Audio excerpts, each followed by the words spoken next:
Tech News Weekly is sponsored by Hover.com. Domain names made simple. Go to gfq.hover.com and get 10% off your entire purchase.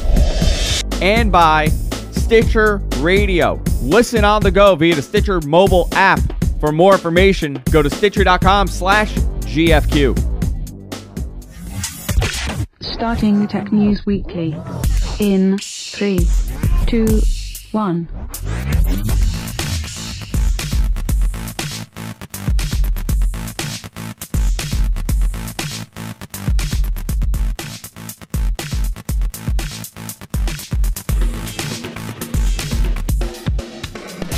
Welcome, everybody, to Tech News Weekly. This is a show where we wrap up everything that happened in technology for the week. I am your host, Andrew Zarian. I'm joined by Eric Lanigan, as I am every other week. How you doing, Eric? Hey, guys. I'm good. How are you? Good. Doing good. And, of course, Suncast, as he's the one that does all the work for the show, and I just stand and look pretty. How you doing, Suncast? Hey, Andrew. What's up? Nothing much. Busy day here. My allergies are awful. I couldn't. Yeah. It's been bad. It's been bad. Last week we canceled the show because I totally forgot I had my cousin's engagement party, which I thought was on a Saturday, until the day before. So we had to cancel the show last week, but here we are this week. So you're going to have to hire an assistant now for your personal life. I know. That's what I need at this point. But Andrew, you know what? You live in New York City, so where are these trees coming from that are giving you allergies? I'll tell you something about where I am. Trees. I live in New York City, but I live in a suburb of New York City. I'm so far away from skyscrapers. It's not even funny. I live in a house. They're all homes. There's no high-rises here. You live in a little suburb called Pollentown. Pollentown, where everybody's infested by these pollens. No, my allergies are awful. Heaven forbid you live somewhere that there's actual trees and grass. I have grass. You saw my trees and grass. I have a lot of trees and grass. I didn't see any. But it's awful. Or grass and trees, but that's a different story entirely. Totally, but it's awful. But I'm chugging along today and just trying to deal with it because it's just unbearable at this point here where I am. Suck it up, princess. Yeah, that's what I'm trying to do.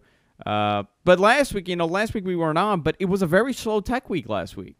Not a lot happened. I didn't see too much that was going on, so it was almost like a relief that I didn't have to talk about technology for an hour because I didn't really see a lot. This week, some stories came out which I do find very interesting. I do want to dive into.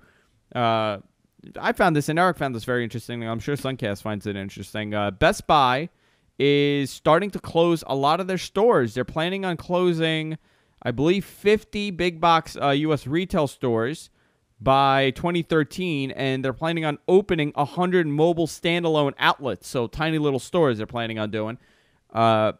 But is this the end of Best Buy? Are they going to follow the footsteps of CompUSA, which I don't know if a lot of people remember, and, of course, Circuit City, which closed a couple years ago in 2007? I know Circuit City has opened up an online store, but, of course, it's not the same Circuit City.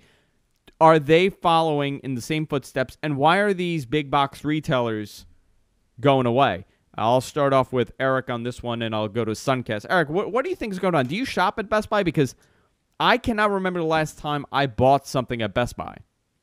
Yeah, me neither. I try to avoid Best Buy like the plague. And then when you're in the store and you just try and you know what you're there to get, and then you go in and the employees try to, or maybe one just comes after you. You see that one way at the other corner of the store and he starts coming after you and you're just like, get the hell away from me, because you know that they have nothing of value to offer you.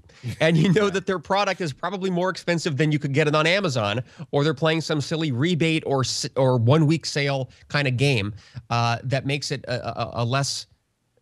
a terrible shopping experience compared to Amazon, which is cheaper and more efficient for buying the same big box product from the same big box store. But here's the thing. They cater to the impulse buy and to the consumer that really doesn't know better, right?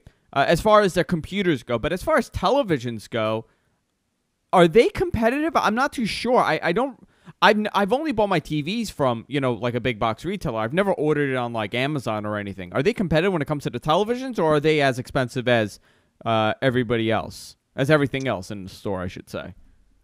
I don't know. I haven't checked TVs. Suncast, you know about that one?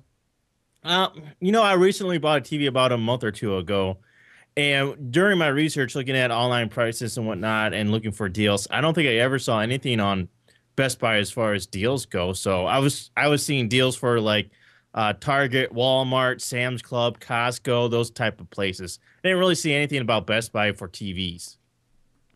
I'm trying to think. I'm trying to remember how the deals were the last time I bought a TV. I haven't bought a TV in a couple of years, but I guess that's what people go for, and I guess people are still buying computers, but obviously sales are down. They had a net loss in the fourth quarter of $1.7 billion. That is and that's pretty much why they announced they're closing 50 stores. But I mean, this is the end of these kind of big box chain stores where people go for electronics. I think it's I mean, you can also look at Blockbuster for one, because they just went through bankruptcy, and it's a very similar story where their business model and what they sell has changed so much over the years that they've become no longer relevant anymore for the average consumer. They're like, we can get this stuff cheaper online. It's been interesting to me to see now that Amazon has become so popular, even with just the average person, no longer is it just the domain of computer geeks. Everyone has their Amazon Prime. They've all got their Kindles. Everyone loves Amazon now. It's been interesting how many people, commentators in the news, bemoan the death of the big box retail store and say that Amazon is to blame, that they blame Amazon for running, Borders out of business. And it's like, well, guys, don't you remember that over the last 10 or 20 years, it was the big box stores that we all hated because they ran the mom and pop stores out of business, the Main Street bookstores out of business. They already caused the death of customer service by driving prices down to such razor thin margins that people would drive away from Main Street. They'd get in their car, they'd drive away from the mall, away from the walking distance to just a big box warehouse where things were simply cheaper. I have an interesting story when it comes to that. I had a party supply business for many years, and prior to selling it, my biggest competition was a store called Party City. And it was a large chain party supply store. Oh, I've been to one of those. Yeah, so that was my biggest competition, and they were probably located 15 miles away from me. So at first, of course I was trying to be competitive, but I cannot really compete with a large store like that. My store was about 4,000 square feet. This store is about 20,000 square feet, so you can see the big difference. But we were competitive in some things. Customers used to come in and say, because my price is 50 cents more or $1 more, they are going to travel 15 miles to get that product. And I never understood the logic on why, and if you do the math, you're spending the money on gas. But when the gas prices went up, my business went up because less people travel to these big box stores. I'm wondering if that has affected any kind of other business like the electronic business or any of those places. That's a good point. If that kind of helped the mom and pop businesses. But in reality, are there any more mom and pop electronic stores? It's rare. No. It's rare to find them. Yeah, very rare. I mean, there's a big computer store called Micro Center that's about an hour away from me. Great place. I love them, but it's just way too far to go to for computers and any sort of computer gear. Yeah. And one of the problems that they created was by making the employees, taking them off of commission, and then making it so that if you actually did need to find customer service and assistance, you'd have a easier time trying to find an electron from an electron scanning microscope colliding at the same time. Yeah. There's like one employee per the entire store, and they're off having their snack break in the corner, and they don't know anything about the products. Well, that's just it. Is why do you need customer service from somebody that doesn't even know the product? Yeah, that's just going to tell you a bunch of crap. Well, it's not training. I mean, at one point, Best Buy was known for their customer service. Much like, a company like The Gap in clothing retail was known for their customer service. They had one person per section, and that person's job was to only help the customers. It's kind of evolved where it's, less people on the sales floor, less training required, and they're just there to be there. And Also, that might have ultimately been the nail in the coffin. You look at something like Apple, which Apple does tremendous, and they are a retail store and they're doing great, but one thing they pride themselves on is their customer service. Also, they could eliminate some comparisons to that, but at the same time, if you look at the overall thing, where you're talking about Amazon putting Best Buy out of business, well, Amazon doesn't really have, customers that you can talk to, or customer service that you can talk to right there when you're trying to buy a product. Yeah. They give you the data sheet for all that stuff, and that's all you have to go on. Whereas if you were in a Best Buy, if they had good customer service, they could tell you a whole lot more. They could answer questions for you. So even if they didn't have customer service, you're looking at two things where customer service doesn't even matter anymore. Yeah, I agree. There is a problem. And the articles do point this out, that customers are using stores like Best Buy as the showroom for Amazon.com. They go and they look at the TVs and the computers in person, and then they buy for half the price on Amazon.com. That's clearly not sustainable. But that's part of the problem, I think, right there. Is that you're saying that you can go to Amazon and buy the same thing for half the cost? Well, but I'll give you an example. Earl Wallace in our chat room says he went to Staples and got a competitive price, better pricing than Best Buy. And Staples is kind of become that place where people go to buy computers, which is bizarre to think of it too, but it's kind of evolved into that. It's a very interesting place that we're in right now. And you just reminded me of the other point that I'd forgotten, which was that they could eliminate half of their floor space. I mean, they can't really, because they built the buildings in most cases, the giant Best Buy stores. But what is their retail space full of? DVDs, CDs, big box computers and laptops? None of these things need to be on display. All of those things, they do better to have a small, they have these things called Best Buy Mobile. I think that's silly because no one wants to see another just cell phone sign-up place. 2-year contract, and here's a table of phones to choose from. Yeah. Those are annoying. There's already too many of those. But they should sort of boutique themselves more like Apple has done, and they could even provide kiosks, computer terminals with good customer service people standing right next to them to help you buy things like a customized laptop. Just have one on display to show you the size and weight and the feel, but you don't have to have every model of every Pentium, or not Pentium anymore, but they don't need to be on display. There's nothing you need to see in person from a laptop, or especially a desktop PC or a DVD in order to buy it. Well, you got to look at what's changed in these computer retail stores. Nobody's buying software anymore. Nobody goes to a store to buy Office. Nobody's going to go buy, I mean, I guess some people do still, but I guess Office is a bad example, but nobody's going to a store. That's a good example. Buy, Best Buy TurboTax software. Yeah, that's a good point, Andrew, because Best Buy, video games, software in general, was a huge part of their retail space. And again, no one buys software in a box anymore. Yeah, and that's a massive hit. I mean, you used to go to CompUSA, and wall to wall they had software, right? You used to buy thousands of software to the point that they were giving stuff for free at CompUSA. Not to mention the hardware on the shelves at CompUSA are not used by people anymore to build their own PCs, because it's much cheaper now to buy a custom-built PC assembled by people working for 30 cents an hour overseas. Yeah. So it's a lot that's going on, and a lot that's changing. I haven't bought anything from Best Buy since 2001, I think, and I never will again because of their prices mainly. I just can't justify going and spending the cost for anything that Best Buy has, because they're just so much more expensive than anywhere else. Well, I'll give you an example. Someone just pointed out that they're all raising their prices and none of them are competitive, but I don't think that's true. There's a store here, and I don't know how far deep into the country they go, but it's called Micro Center. And Micro Center is phenomenal with their pricing, and they're extremely competitive to the point that I could buy something on Micro Center and it'll be as cheap as probably Newegg or any of the other stores.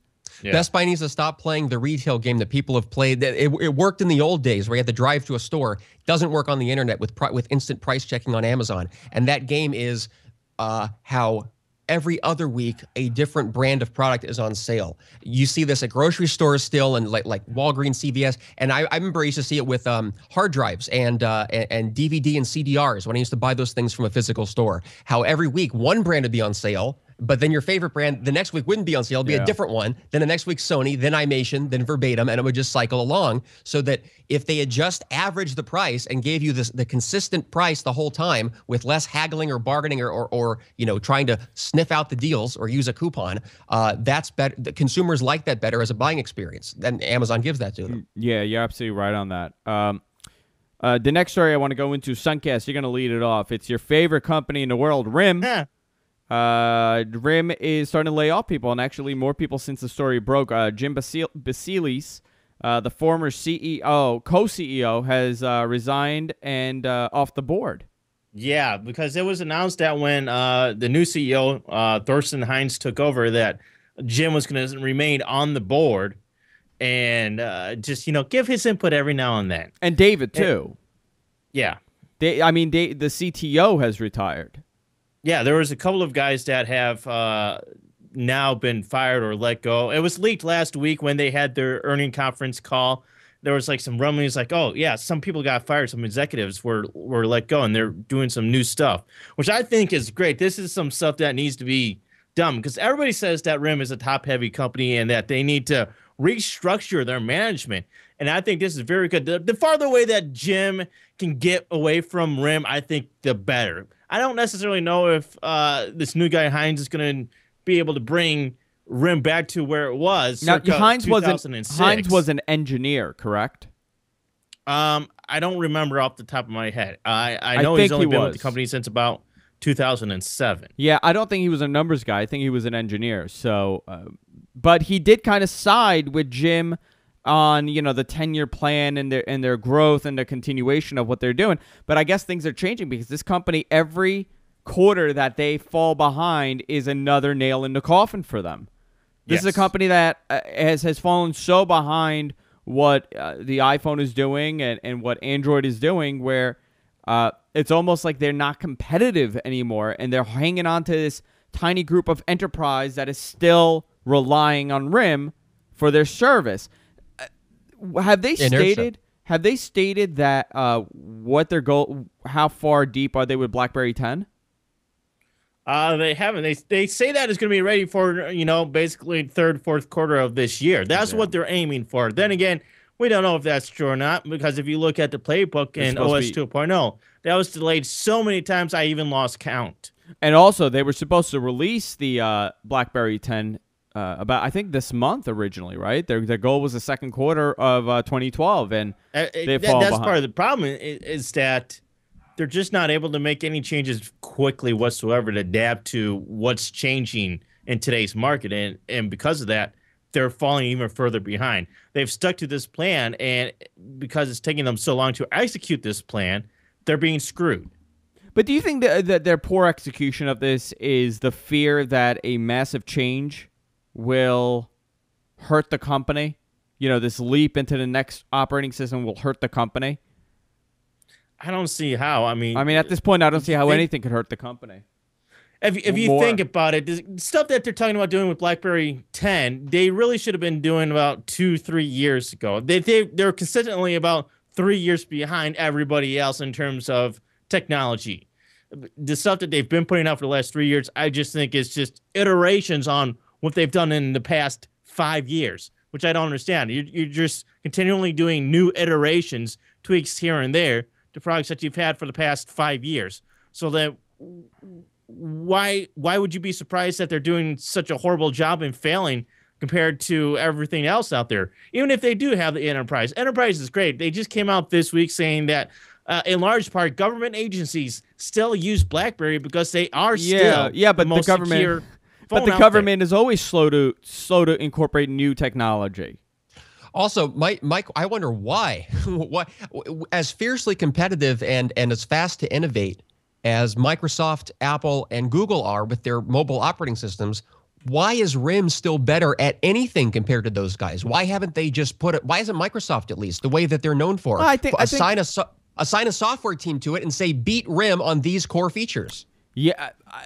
Well, when it comes to security, I think, RIM does have the advantage, but I don't think it's that large leap. And the reason why it is the advantage is because, guess what? They don't have a majority share anymore. That's why it's more secure, just like how the Mac, has been secure for many years. It's because it's not worth it for many people to infiltrate the Mac operating system, the Apple operating system. Well, by the way, there is a story that's happening or now. Is it? Yeah. Yeah. But for many years, that was the case because it was such a small percentage. It wasn't worth it. Right. What I find funny is that, the third and fourth quarter, actually, let's say this product comes out the fourth quarter. You're going to have the next version of Android out. You're going to have iOS 6 and the new iPhone. And you're going to have Windows Phone 8 out on the market. And now BlackBerry is releasing their phone to the market. This is an awful time for them to release a new product. I was going to say, by that time, BlackBerry Playbook might even have email. Yeah, they might get email by that time. Listen, I hate to see a company like this fail because I think the more competition we have and the more options we have, the better it is for all of us, especially the enthusiasts. We can spend the time and play around with these products, but I can't imagine there's any hope left in them. I can't see it. I'm very skeptical as far as if they're going to be able to deliver. Even if they can deliver what they're saying they want to do, it's going to be a long, hard road to win anybody back that's been disappointed in RIM over the past few years. I'm here. Sorry. I don't see it in our list of stories, but a lot of people are talking about the Lumia 900. You guys have thoughts on that? I wonder why people are excited about that at all. I think I'm going to go pick it up. I'm with Eric on this. I think I'm going to get one, actually. Oh, really? Yeah, I think the overall design, first of all, is a beautiful design. Now, this is my problem with the Lumia. It's on AT&T, and by the time Verizon will probably get it, because AT&T has, I think, a 3 to 6 month hold on this device. By the time, that's the name of the game. That it's been that way with carriers for many years, forever. Yeah. So they have a hold on this device. By the time Verizon gets the Lumia 900, the new version of Windows Phone will be out on the market. I think it's a stunningly beautiful phone. I have used Windows Phone for a very short period of time, but from what I saw, I really liked it. I thought it was a really interesting and very unique operating system that works really well. I don't know how well it enough to make up for the lack of software? Yeah. I think, you know what it is? The people that are buying this device aren't buying it currently because there's 1,000 different apps. And the more this device is, I think the Lumia 900, to kind of sum it up, the Lumia 900 will probably make developers want to develop for this format. I would agree with that. I think the Lumia 900 is probably the best Windows Phone to date. With that said, I still don't think it's the best phone out there at this time. No. I think you know what's going to separate these guys, and I just don't understand why it's been so difficult for anybody else except for Apple to do this. If a phone comes out, if this Lumia came out and it had a better camera than the iPhone 4S, it doesn't. It doesn't. Nobody does. Well, it's a little subjective because I looked at an article recently that compared the Lumia 900 camera to the iPhone 4S, and there are pros and cons to both of them. In low light situations, the Lumia 900 performs a little bit better. And in very hard sunlight situations, the Lumia 900 wins out again. But in all other situations, in terms of color and reproduction and just sheer detail on the image, the iPhone 4S is a much better camera. Yeah, I don't know. The iPhone 4S overall. First of all, the iPhone 4S overall is the best phone on the market currently, in my opinion. And I'm an Android user, and I'm saying that currently. Retina display, better. You can play more games on it. Windows Phone has almost no games. If you want to play games and have all the apps and have a hell of a camera in that device, that is the device to buy. As far as trying other things out, I think this is a great phone, and I hope it does well. I really do, because I like the platform, and I just feel that all these phones, there has to be another phone on the market that's very competitive with the camera. The camera on my Galaxy Nexus that people are praising is awful. It's an awful camera. I think you could say that the Lumia 900 camera is competitive. It is competitive, but it's still not there. Right. I mean, there's pros and cons to each different situation that you're shooting in. Yeah, I'm gonna pick one up. I should be having Microsoft or Nokia. I'm not too sure. I gotta ask Paul. Is probably sending me one to review, and I'm gonna have my hands on it for about 2 weeks to play around with it. And if I like it, I'll probably buy the phone, just to have an AT&T phone, because a lot of these phones come out for AT&T, and I don't have a phone. So I do want to get that in my hand. And also, I think I'm going to and I guess I should say it on the show, I'm going to a Lenovo event in the city on Tuesday. And I'm not even too sure what it is, but I'm going to it. It's at the Waldorf Astoria. I was invited to. So are we supposed to be impressed? Yes, you should be very impressed, actually. And I was hoping for an applause by you. Maybe when I come out of there with a product, you might be excited. But I do like the phone. I do like it. It's a very nice phone. I do want to go into the next story, but we should take a little break and talk about our sponsor, Hover.com, domain names made simple. Hover is the choice for me when it comes to domain names and buying domain names. And the reason why I choose Hover is because of their easy-to-use interface. There's no upsell with them, so you're not going to get 100 emails a day from them telling you to buy a domain name and for this new deal and that new deal. They don't need to do these special promotions. And the reason why is because the pricing is already competitive. Some of those other guys, when you go to buy a domain name, you'll buy the domain name, let's say it's $15, then they'll charge you another $10 for private registration, and then they'll charge you another $10 for certified domain names. It's a weird thing that they do, and they kind of scare you into buying these services. With Hover, everything is included in the price. Plus, if you go to gfq.hover.com, you get 10% off your entire purchase, which is a nice little deal. You know, you got $1 and a half or something like that off your sale. I have about 200 domain names with Hover right now. So, and I've been using them for years. I've transferred all my domain names. So, obviously, they're doing something right that I like. Go to gfq.hover.com. You get 10% off your entire purchase. Thank you, Hover. Domain names made simple. Let's go into... I want to talk about Instagram for a second. Yeah, we were just talking about Android. Yeah, so since we were talking about Android, Android now has Instagram. By the way, the battery life on this thing is awful. And for whatever reason, my GPS is now constantly running, and it's killing the battery life on my phone. Instagram is now available on the Android platform, and it is available in the Google Play market. I guess that's what you're calling it. I'm gonna give you guys my little review on this. I think it's great that they got it. I think the problem with Android is that the cameras are already crappy. And you're taking a crappy picture and you're distorting it even more and making it even crappier. That is my problem with Instagram on Android. I wish you the mean cameras were Instagram better. makes pictures crappier? Then why is everybody using it? Now I don't understand. If it makes pictures crappier, why would anybody use it? I use it and I like doing it. I think it has a very nice social networking aspect to it, and everybody uses it. So it kind of hides my awful pictures on Android. So anything to hide the awfulness of the camera, that's great. But did you guys see the uproar from iPhone users?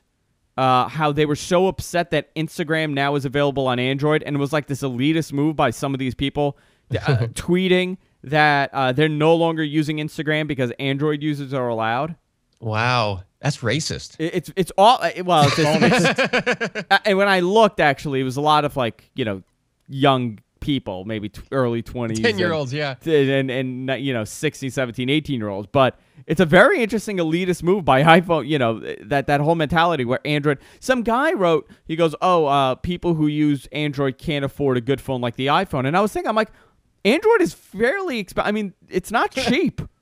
Right. A lot of these Android phones, you're paying more than you would for an iPhone. So I guess that's a funny, idea that people have, but I don't know. I've been taking a couple pictures, and I'm looking at them, and I'm like, it's not that great looking. But when my wife uses her iPhone, it looks phenomenal. So I don't know what the deal is with that. I guess it's I don't know what the deal is with Instagram. You don't get it at all, right? You don't understand why. No. What you and Paul were talking about on Tuesday, I'm completely in agreement with Paul on Instagram in terms of it's neat, but it's like, the sepia tone thing that everybody does with it. It's cliche now, and it's done poorly. It's great used sparingly, but now everybody uses it, and because of that, it's like, it's old. Yeah, but the tilt shifting stuff, especially when you have a camera, especially when you have a phone like the iPhone 4S that has such a phenomenal camera. Why do you want to screw it up with idiotic photo filters? Yeah, well, because everybody's an artist now. That's what it comes down to. There's a time and a place to use sepia and black and white filters. Hey, real artists use sepia. By the way, tilt shift is not on this. This version, the Android version, does not have tilt shift. So the one feature that Suncast likes, it's not on this phone. Wait, tilt shift? Well, is the one completely useless. I'm sorry, Instagram, but is tilt shift the thing that makes things look like miniatures? Yeah. Oh, really? I didn't know it could do that in software. Yeah, so I think the iOS version has it, right? I'm not sure. I don't have any devices other than my 5-year-old BlackBerry that has a camera on it. So I thought it. Don't bother. I thought the. Is it a convincing effect without having a special tilt shifting lens? I don't know. Let me see. Now we have to find out. I You don't know even what? have my It's iOS. like when HDR photography came about, and you could suddenly do that using software, and you wouldn't have to, take multiple shots and actually lay them all together in like Photoshop or anything. You can just do this all with software that made all the copies and everything for you from that one single photograph. And now HDR is kind of no longer a trend. It's the That's a same good thing point. to me. Yeah, or photo stitching, panorama. Yeah. It's sort of like Yeah. Instagram is now the star wipe of still photography. But listen, they just got $50 million, right?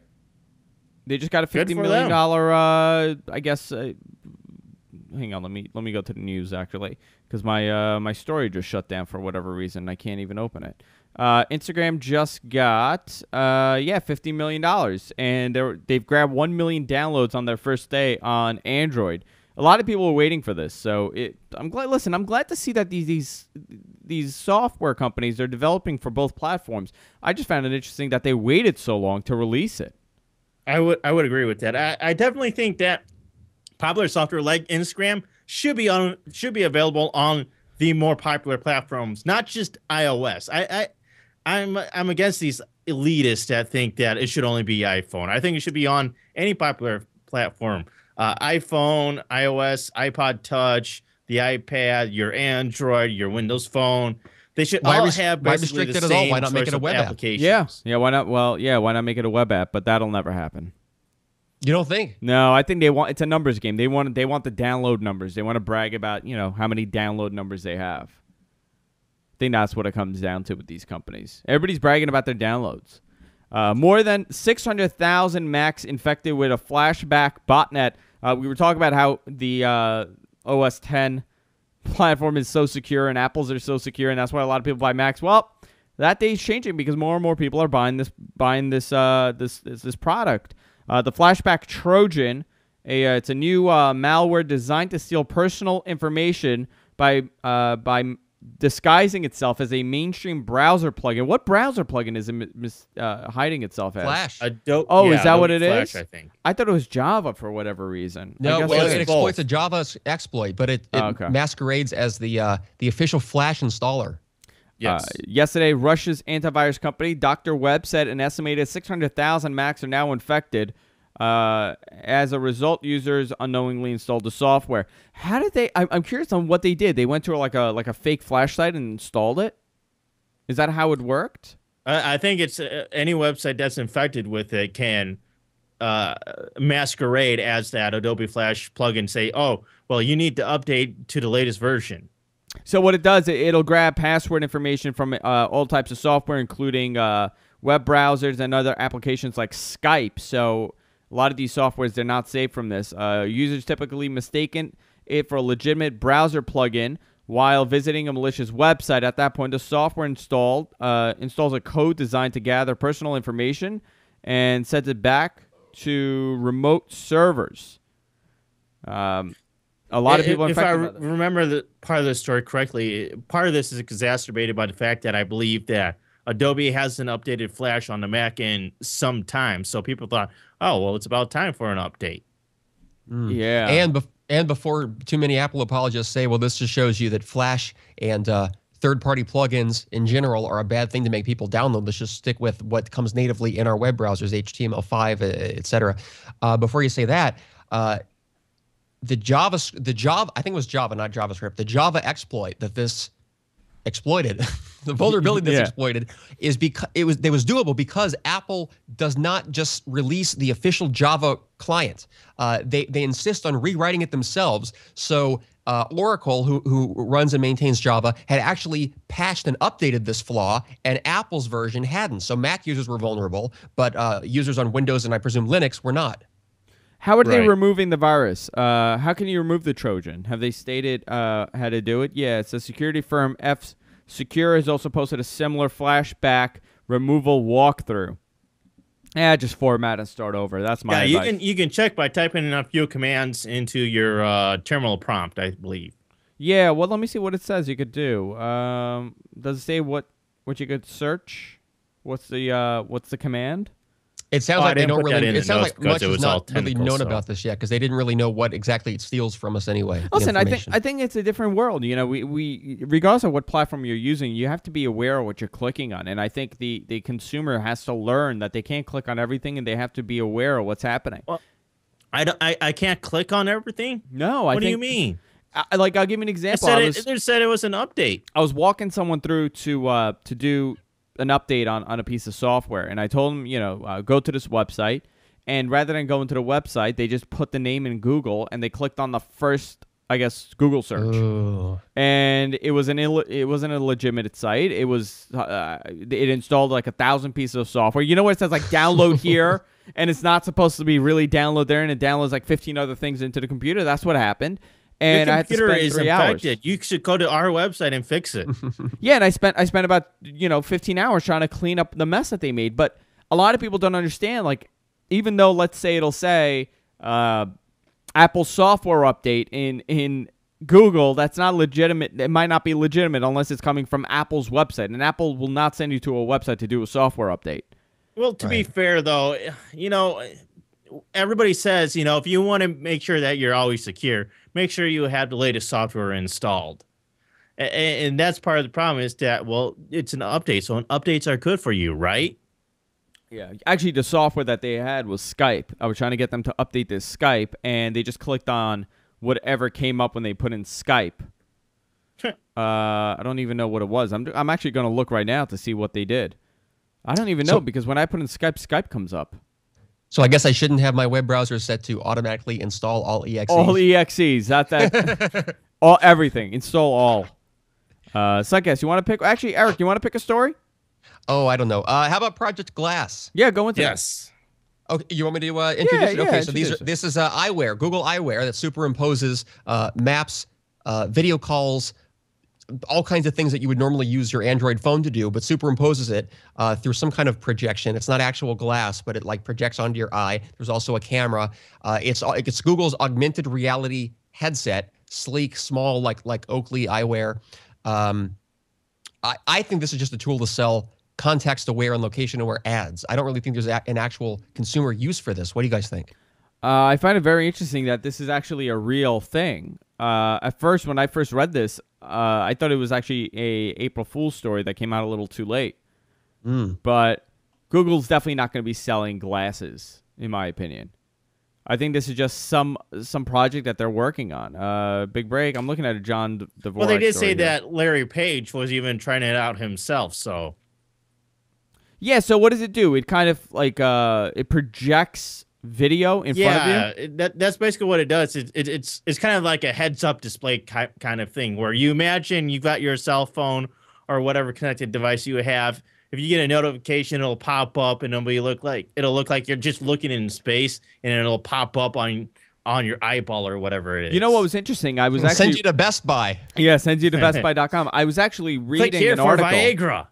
I was reading an article early this week about how they're 5 years away from doing that with contact lenses, where you Well, this could is what kind they're of saying is kind of like the precursor to that. yeah, and in the article it was very interesting. I think it was Stanford University that was working on it, where with contact lenses they could put a polymer based chipset in the contact lens, so it will do a augmented reality type environment in front of your as the contact lens, and you could pull up information. So if I'm looking at Eric, I'll be able to pull up his stats, like almost like Terminator.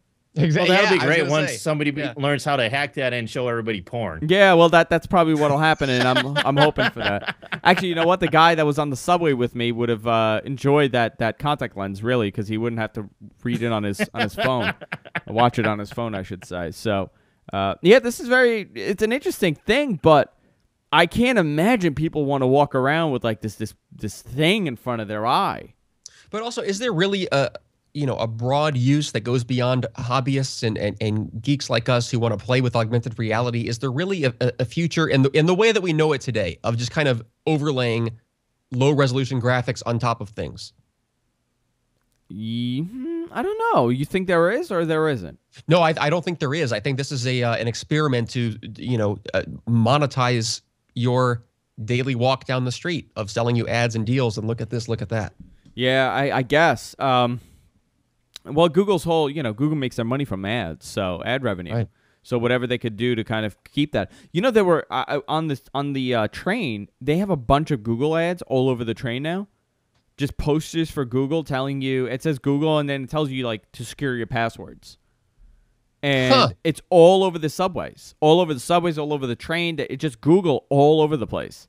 Really? Yeah, I found it I actually took a picture of it.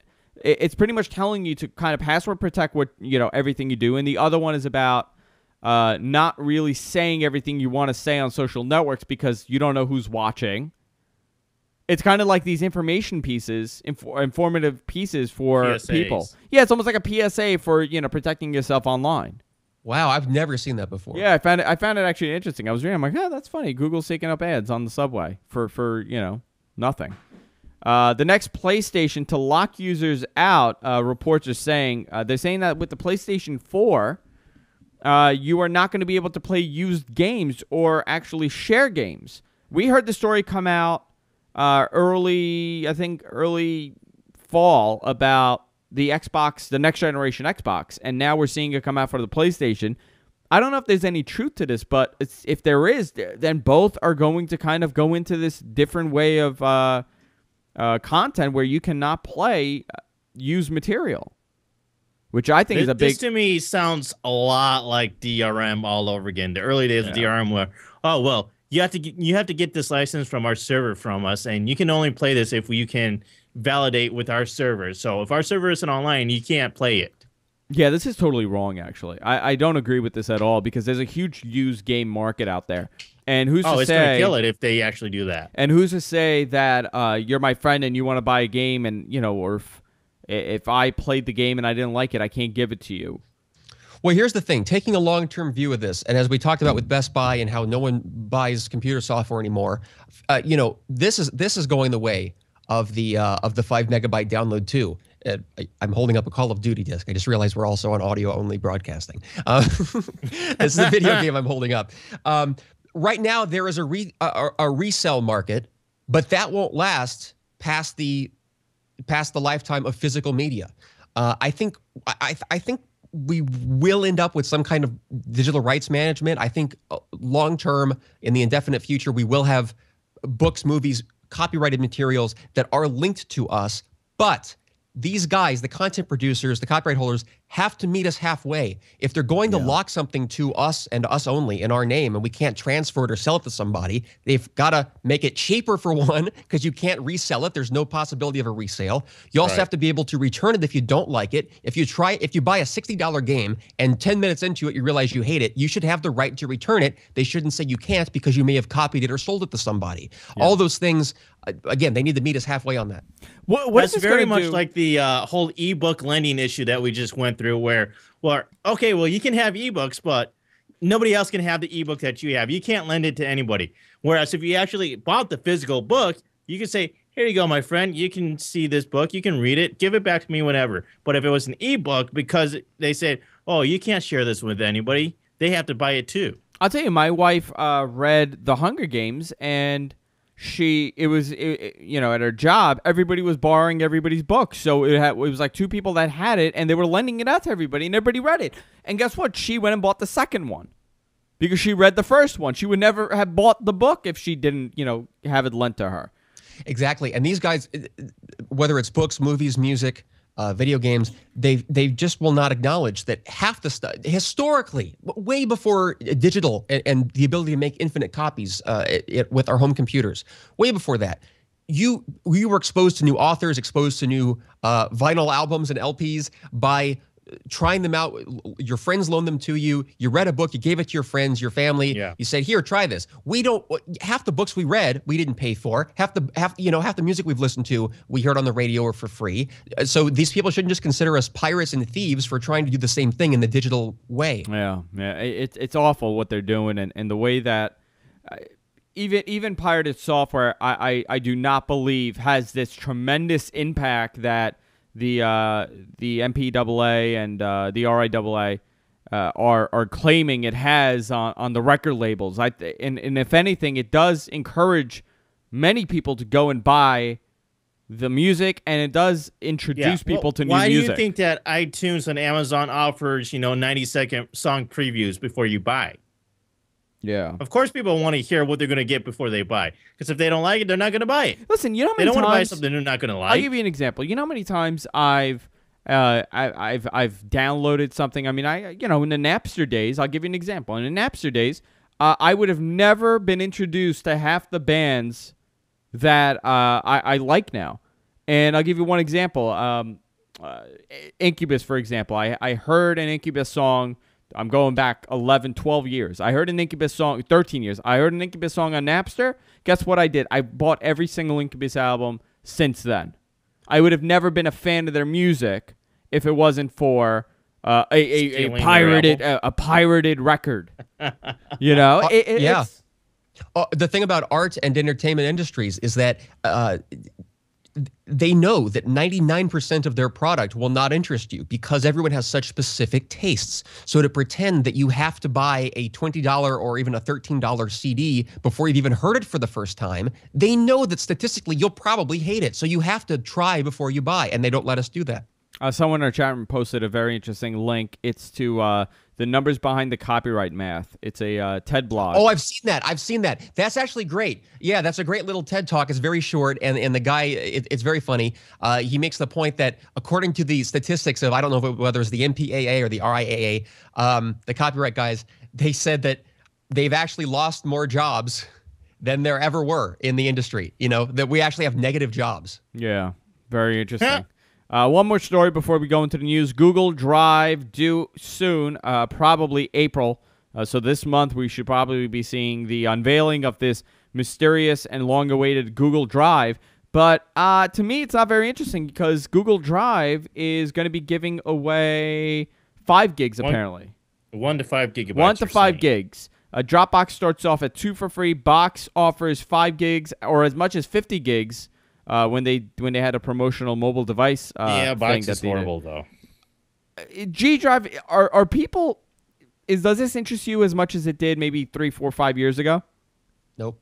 No, right? I think it was it was very interesting to me, and I actually liked it a lot when we were talking. I think like 3 years ago when the rumor came out about Google releasing a cloud storage service, and 5 gigs would have been probably enough. But services like Dropbox, I have 50 gigs on Dropbox, and it works pretty well for me.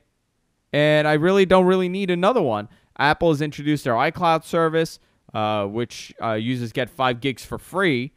How competitive is Google going to get? And is this really for the everyday user, or is this probably for the mobile user? I think it's probably for mobile. It would actually make a nice roundabout for the Android operating system and complement it, much like iCloud is for the iPhone and your iDevices. And I think if you have a cloud storage drive for Android devices, it'll be great because it'll be one place you can store all your stuff and access it between email, your documents, and everything in one location. Yeah. So I think they're going to have a pay structure also. They're going to have a pay model. Much like they do with their photo albums and their email service as well. Yeah, their email. So it's going to be.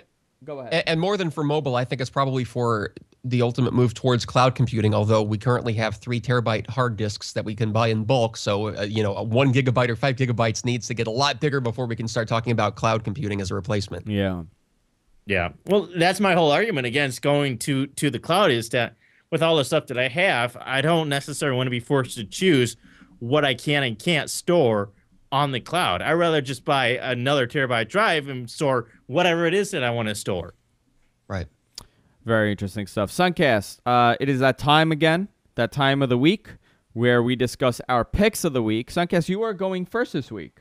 I am? Cool. Yes, you are. And I will pull up the overlay again. The problem now with this is that my overlay system is all whacked out. And here we go. So, Suncast, what is your pick of the week? So earlier we were talking about how Best Buy has a lot of prices that are just too high, and that nowadays what you normally do is you shop online, or you can look at prices online and see what other stores in your area or online have. A good place to keep track of these prices is called camelcamel.com. I know it's a little bit of a funny name, but I used their service earlier this week, and it actually saved me $5 About a week ago, I ordered a new keyboard for my HD PC, a wireless keyboard. I paid a little bit more than I really wanted to because I got tired of waiting to see if it was going to go on sale. And sure enough, as soon as I get the keyboard actually delivered, the price goes down. I wouldn't have known this unless I actually signed up on camel.com to get price drop alerts for this item. So it's really cool. You can use it with Amazon, Newegg, Zounds, Best Buy even. And what was this? There's one other one. So I'll switch over to the screenshot so you can actually see this. It's a camping store, Camel Camper, which is for, I believe, backcountry.com. But it's pretty cool because you can actually see a whole bunch of stuff here. It'll show you the top price drops for Amazon or whatever it is that you want to look for. But you can also sign up for price drop alerts. So say I ordered this keyboard and I wanted to see if it'll go down to $30, and it's currently $38. You can set it up very easily. You just say, this item here, you type in the address or the product and say, if it drops below this point, email me and let me know. It's very cool. It'll give you all kinds of interesting stuff. It'll actually show you history of products even, which is really cool. I don't know if it'll show it for this one. Yeah, it'll show you. You can see how it'll tell you the price history of a product, which is really cool. You can see when it has gone on sale and if it may go on sale in the future. It's pretty cool. It's called camel.com. By the way, Suncast, there's a good one for Safari that does a similar thing called The Tractor. And the icon is of like a John Deere tractor that tracks. It's a price tracking application. It embeds a little graph of the price history charts over time on the page of every Amazon product. Yeah, I think you can actually get a browser extension for Camel. Look, Super Mario Galaxy 2 is on sale. Yeah, it says get camels in your Chrome. Install our Camelizer extension and view price history charts on Amazon product pages. I will go next, guys, and Eric will go last. My pick this week is something we spoke about a little earlier, and it's Instagram for the Android. The reason why I'm picking this, I've been using it all week because I was pretty critical of the device. Let me put my volume up. It was a little critical of the software, I should say, and I wanted to give it a chance to see how I like it. Now, it's very similar to the iOS version, nearly identical to the iOS version. But the thing is about this, your camera is not as good as, let's say, the iPhone camera. You have all of the standard, I guess, filters, 1977, Nashville, everything you could imagine that is on iPhone is on here while the dog is barking, which is driving me nuts today. Do you hear it? I can hear the dog? it. I heard it, yeah. Driving me nuts. So you can put all the filters on there. It's neat. It's a neat software. It's a neat service. I hope they add the tilt shift option, which is available on iOS, according to all our viewers, because we were talking about it before. It's all right. I know there are some compatibility issues with some phones currently. I think they stated that they're going to be working out the bugs. I know on the Evo there's some issues, and on the Thunderbolt there's some issues currently, as far as I know, where it's crashing. I had a couple issues with mine where it would crash. When I would take a photo, it would tell me that my camera is not available, but I don't know what side that issue is on, if it's Android or if it's the software. But overall, a neat little software. A lot of people waited for this. 1 million downloads this week, and it's Instagram for Android, and you could get it in the Google Play Store. And that's my pick. Eric, what is yours? My pick is a utility for macOS 10 called Main Menu Pro version 3. You can get it at mainmenuapp.com. It's very cheap. It's about $14. I think that's the upgrade price. Otherwise, it's like 20. But this is version 3, which I just got the other day.